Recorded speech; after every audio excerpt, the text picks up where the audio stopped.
Hello বন্ধুরা, আমি অনু update with অনু চ্যানেলে তোমাদের স্বাগত। আমি চলে এসেছি গৃহপ্রবেশ সিরিয়ালের আপডেট নিয়ে। গৃহপ্রবেশ সিরিয়ালে দেখা যাচ্ছে যে আদ্রিত তার ভাই বোনের সাহায্যে শুভর সাথে আলাদা কথা বলে। শুভ বলে, তুমি তো সবার সামনে আমাকে এত বড় অপমান করলে, আরও কিছু বলবার তোমার আছে? আমি ঠিক করেছি না, যতদিন না তোমার বিয়ে হচ্ছে ততদিন আমি তোমার সাথে আর কোনো কথা বলবো না। আদ্রিত বলে, শুভ তুমি আমার সাথে কথা না বলে থাকতে পারবে তো?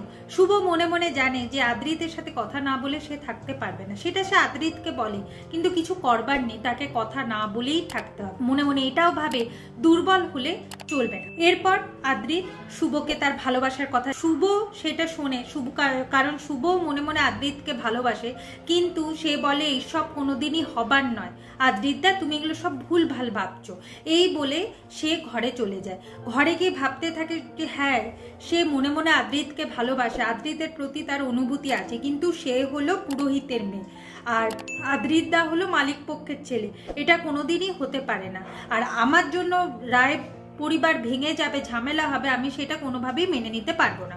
তাই সে পরেশ কাকাকে ফোন করে আর বলে ইমিডিয়েট আমার একটা টিকিট করে দাও, জানি অনেক টাকা দরকার, তো তোমার ঘরের পাশে আমাদের যে জমিটা আছে সেই জমিটা এখন বন্ধক রাখো, আমি জবে টাকা শোধ করব তোমাকে, তখন না হয় তুমি ওই জমিটা আমাদের ফেরত দিও। কিন্তু পরেশ কাকা বলে না না, সেই সব কিছুর দরকার হবে না, ঠিক আছে আমি তোর টিকিট করে দিই। এইদিকে আদির মা বাবা চিন্তায় পড়ে গেছে যে ছেলে তাহলে কি পুরোহিতের মেয়েকে বিয়ে করবে, এই নিয়ে খুব চিন্তিত। ঠিক সেই সময় শুভ এসে জানায় যে বড় মা, আমি আজই নদিয়া ফিরে যাব। এখন আদ্রিদের মা বলে ঠিক আছে আমি টিকিট করে দিচ্ছি। শুভ বলে না না, টিকিট করতে হবে না, আমি টিকিটের ব্যবস্থা করে ফেলেছি, কিন্তু আমি আর এক মুহূর্ত এখানে থাকবো না, এখানে থাকতে আমার মোটেও ভালো লাগছে না।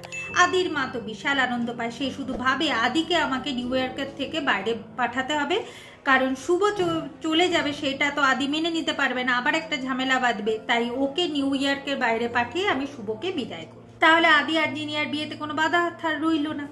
এইদিকে জিনিয়া যা ন্যাকামো করছে, জিনিয়ার মা বলে এইসব ছাড়ো জিনিয়া, তুমি বোঝো তোমাকে ওই রায়বাড়ির বউ হতেই হবে, রায়বাড়ির বউ হলে তবেই আমাদের প্রেস্টিজ বাড়বে। আর তুমি চিন্তা করো না, ওই শুভ কাটাকে আমি তোমাদের দুজনের জীবন থেকে সরাবো, সেটা তোমার বিয়ের আগে, দেখো না আমি কি করি। এরপর দেখা যাচ্ছে যে পরের দিন সকালবেলায় জিনিয়ার মা চলে এসেছে শুভর বাবাকে অপমান করতে।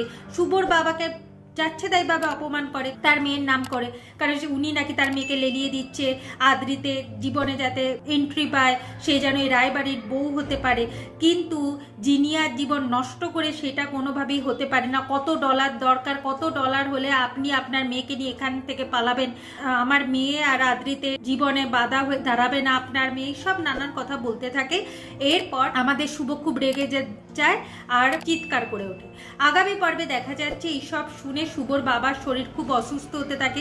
শুভ বলে আর ফের খবরদার যদি আর এইসব কথা শুনি তাহলে কিন্তু আমি আপনাকে ছাড়বো না। তখন জিনিয়ার মা চুপ করে। এইদিকে আদ্রি শুভর জন্য ক্যাফেতে অপেক্ষা করবে, তার কিছু কথা আছে শুভর সাথে। শুভ কোনোভাবেই ক্যাফেতে আদ্রিতের সাথে কথা বলতে চায় না, কিন্তু শুভর তো ফ্লাইটের টিকিট কাটা হয়েছে, শুভকে নদিয়া ফিরতে হবে, কিন্তু আদ্রিতকে না জানিয়ে শুভ কি নদিয়া ফিরতে পারবে? কি হতে চলেছে সেটা দেখতে হলে স্টার জলসা বা স্টার জলসা এইচডিতে গৃহপ্রবেশ সিরিয়ালে চোখ রাখতে হবে। আমার এই ভিডিওটা দেখবার জন্য আর আপডেট উইথ অনু চ্যানেলের পাশে থাকবার জন্য অসংখ্য ধন্যবাদ।